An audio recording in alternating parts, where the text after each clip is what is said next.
বাংলার রাজনীতি এমনিতেই প্রতীক, আবেগ আর বার্তার উপরে দাঁড়িয়ে থাকে। ভোট যত এগিয়ে আসে ততই এই প্রতীকের গুরুত্ব বাড়তে থাকে। এবারও তার ব্যতিক্রম হলো না।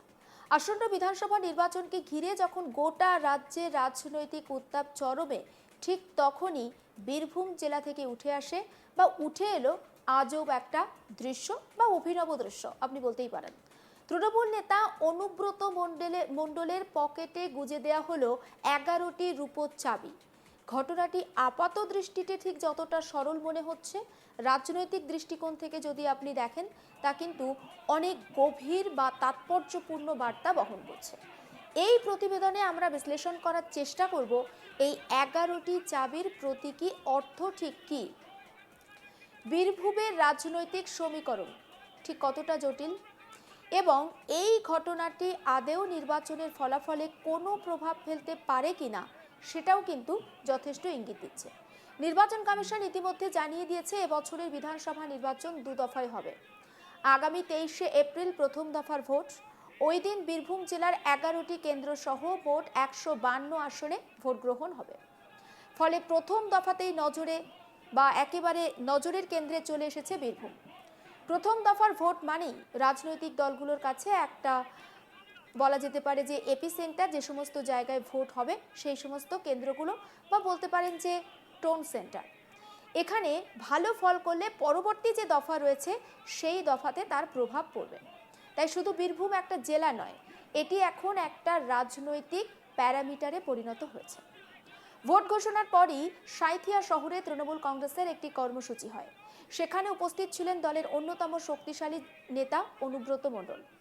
অনুষ্ঠানে সাঁইথিয়া পৌরসভার পৌরপিতা বিপ্লব দত্ত তার হাতে তুলে দেন 11টি রূপোর চাবি এবং পরে সেগুলো তার পকেটে গুজে যান। এই ঘটনাই এখন আলোচনার কেন্দ্রে। স্থানীয় তৃণমূল নেতৃত্বের বা স্থানীয় যারা নেতা রয়েছেন তাদের বক্তব্য, বীরভূমের 11টি বিধানসভা আসনে জয়ের আশায় এই প্রতীকী উপহার দেওয়া হয়েছে অনুব্রত মণ্ডলকে। অর্থাৎ এই চাবিগুলো নাকি জয়ের চাবিকাঠি। কিন্তু প্রশ্ন হলো, এটি কি শুধু আবেগঘন প্রতীক, নাকি এর পিছনে রয়েছে সুপরিকল্পিত কোনো রাজনৈতিক বার্তা? বীরভূমকে দীর্ঘদিন ধরেই তৃণমূল কংগ্রেসের একটা শক্ত ঘাঁটি হিসাবে ধরা হয়। এখানে সাংগঠনিকভাবে দলটি অত্যন্ত শক্তিশালী। গ্রাম থেকে ব্লক, ব্লক থেকে জেলা, প্রত্যেকটি স্তরে দলের কাঠামো দৃঢ়। এই জেলায় অনুব্রত মণ্ডলের প্রভাব নিয়ে আলাদা করে আর কিছু বলার নেই, কারণ তার দাপট এতটাই বেশি যে বাঘে গরুতে একসময় এক ঘাটে জল খেত। তিনি শুধু একজন নেতা নন, বরং সংগঠনের মুখ। তার কথায় অনেক সময় চূড়ান্ত সিদ্ধান্ত হিসাবে বিবেচিত হয়। ঠিক এই প্রেক্ষাপটে 11টি চাবির ঘটনা যেন তার নেতৃত্বের ওপর দলের আস্থার প্রতীক সেই হিসাবেই সামনে এসেছে। বাংলার রাজনীতিতে প্রতীকী উপস্থাপনা একদম নতুন ঘটনা নয়। কখনো মিছিল, কখনো গান, কখনো নাটক, সব কিছুই ভোটের আগে বার্তা পৌঁছে দেওয়ার মাধ্যম হিসাবে ব্যবহৃত হয়।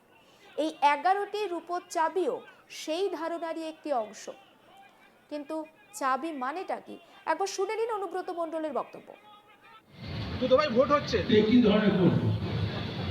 আগে তো এক দফাতে ভোট হতো, দুদফায় ভোট হচ্ছে, লাভ হচ্ছে না লোকসভা। আমাদের এক দফা করলেও কোনো ব্যাপার নয়, হাতখানা করলেও কোনো ব্যাপার নয়, আমরা রেডি। কতগুলো আসন পাবে মনে হচ্ছে? কতগুলো আসন পাবে মনে হচ্ছে? 230 থেকে 235। বীরভূমে কটি আসনে জয়লাভ? আপনার এসআর ইনকোয়ারি এসেছিল, এসআর নাম ছিল তো আপনার কি? আপনার বিজেপি আপনার বাড়ি গিয়েছিল, আমি সাংবাদিক, সিপিএম গিয়েছিল, কংগ্রেস গিয়েছিল, তৃণমূল গিয়েছিল। তো এইখানে বুঝে নিন কে ভোটটা পাবে। ক্ষেত মজুরির জন্য মমতা ব্যানার্জি চিন্তা ভাবনা করেছে তো 4,000 টাকা। বেকার ছেলে মেয়েদের প্রত্যেক মাসে মাসে 1,500 টাকা চিন্তা করেছে তো।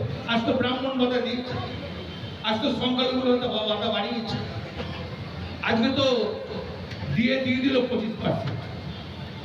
কে বাদ গেল পশ্চিমবাংলা থেকে? কেউ বাদ গেল। এরপর কি জানতে চায়? কটা সিট পাবে? মানুষ রেডি করে রেখেছে কাকে পশ্চিমবাংলায় রাখতে হবে, কাকে পশ্চিমবাংলায় মুক্ত করতে হবে। তার নাম হচ্ছে মমতা। বীরভূম জেলায় একাধিক প্রার্থীর নাম শোনা যাচ্ছে, এটা কেন শোনা যাচ্ছে বলে মনে হচ্ছে? বিভিন্ন জায়গায় সোশ্যাল মিডিয়া বিভিন্ন না না না, সোশ্যাল মিডিয়া কি বলছে তো লাভ নেই। ওই আমরা তো নাম শুনি নেই, আমরা তো ওই একক প্রার্থীর নাম শুনি নেই। আপনারা শুনতে পারেন, আপনারা বড় বড় সাংবাদিক, আপনাদের কাছে কেউ যায় বোধ হয়, আমরা তো সবারই কাছে যেতে পারি না। কেউ কেউ যদি আপনাদের বাড়িতে ঘোরাঘুরি করে মিষ্টি মিষ্টি দিয়ে আসে, আপনাদের বাধ্যবন করবো। অনুব্রত মণ্ডলের বক্তব্য শুনলেন, আর এ বিষয়ে আমার কলিগ শান্তনু হাজরা তার রিপোর্টে ঠিক কি তুলে ধরেছেন আসুন দেখায়।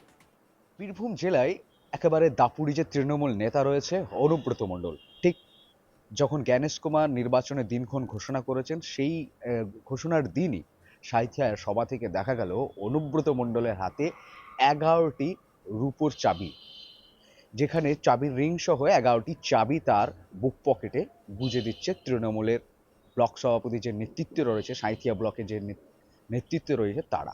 তবে এই কোন ইঙ্গিত তা নিয়ে কিন্তু রাজনৈতিক পারদ তুঙ্গে। রীতিমতোই অনেকেই বলছে যে বীরভূমের 11ই হবে তৃণমূলের পকেটে, আর সেই ম্যাজিক করবে অনুব্রত মণ্ডল। অন্যদিকে ভারতীয় এমনিতেই দেখা গিয়েছে যে বামফ্রন্টের প্রার্থী তালিকা প্রকাশ পেয়েছে, এসইউসিআই এর প্রার্থী তালিকা প্রকাশ পেয়েছে, এমনকি জেওপি জনতা উন্নয়ন পার্টি তারাও কিন্তু সোশ্যাল মিডিয়ার মাধ্যমে তাদের বীরভূম জেলায় কে কে প্রার্থী হচ্ছে সেই প্রার্থী তালিকাও তারা প্রকাশ করেছে। সাথে সাথে দেখা গিয়েছে ভারতীয় জনতা পার্টিও কিন্তু বীরভূমের 6 সিটের জন্য কারা কারা লড়াই করছে কোন বিধানসভা কেন্দ্র থেকে সেই লড়াইয়ের প্রার্থীদের নাম কিন্তু ঘোষণা করেছেন। রীতিমতোই দেখা যাচ্ছে এই যে বিজেপিও কিন্তু একেবারে ছেড়ে দিতে নারাজ, যে বিধানসভার যে নির্বাচন সেই নির্বাচনের লড়াইয়ে কিন্তু সকলেই প্রস্তুত। রীতিমতোই দেখা গেছে সকালবেলা কাল রাত্রেই জগন্নাথ চট্টোপাধ্যায় সিউড়ির ঘরের ছেলে এরকমটা প্রচার, সেখানে তিনি কিন্তু গেরুয়া পদ্ম তুলি হাতে নিয়ে তিনি কিন্তু প্রচার সারতে শুরু করে দিলেন। সাইকেলে সফর করেও তিনি রাত্রি বেলাতে সন্ধ্যে থেকেই তিনি কিন্তু সিউড়ির বিভিন্ন জায়গায় তিনি কিন্তু জনসংযোগ শুরু করে দিয়েছেন। রীতিমতো লড়াইটা কেমন হবে, কোন বানাম কার বানাম কাদের সাথে হবে। তবে এহেন যেন অনুব্রত মণ্ডলকে যখন সাংবাদিক প্রশ্ন করা হয় যে 2 দফা নির্বাচন নিয়ে আপনার কি প্রতিক্রিয়া রয়েছে, সেই 2 দফা নির্বাচনে অনুব্রত মণ্ডল বলেছে 1 দফাতে হলেও তৃণমূলের কোনো ব্যাপার নেই, 8খানা দফা হলেও কোনো ব্যাপার নেই। তারা একেবারে অনুব্রত মণ্ডল 230 থেকে 235টি আসন তৃণমূল পাবে বলে একদম স্পষ্ট জানিয়ে দিচ্ছেন। তার সাথে সাথে আবারও মুখ্যমন্ত্রী পদে আসীন হবেন মমতা বন্দ্যোপাধ্যায়, এমনটাই কিন্তু মন্তব্য করতে শোনা গিয়েছে বীরভূমের দাপুটে তৃণমূল নেতা অনুব্রতর মুখ থেকে। অন্যদিকে এই রূপোর চাবি উপহার দেওয়াকেও কেন্দ্র করেও কিন্তু রাজনৈতিক পারদ তুঙ্গে, কারণ ভারতীয় জনতা পার্টির তরফ থেকে বলা হচ্ছে যে এ চাবি কারা সেই দিল্লির তিহারের চাবি তো নয়, এমনটাই তারা কিন্তু ব্যঙ্গ করে অনুব্রত মণ্ডলকে কটাক্ষ খোঁচা দিয়েছে। অন্যান্য সমস্ত খবরের আপডেটের জন্য নজর রাখুন আজ তাক বাংলায়, সাবস্ক্রাইব করতে ভুলবেন না।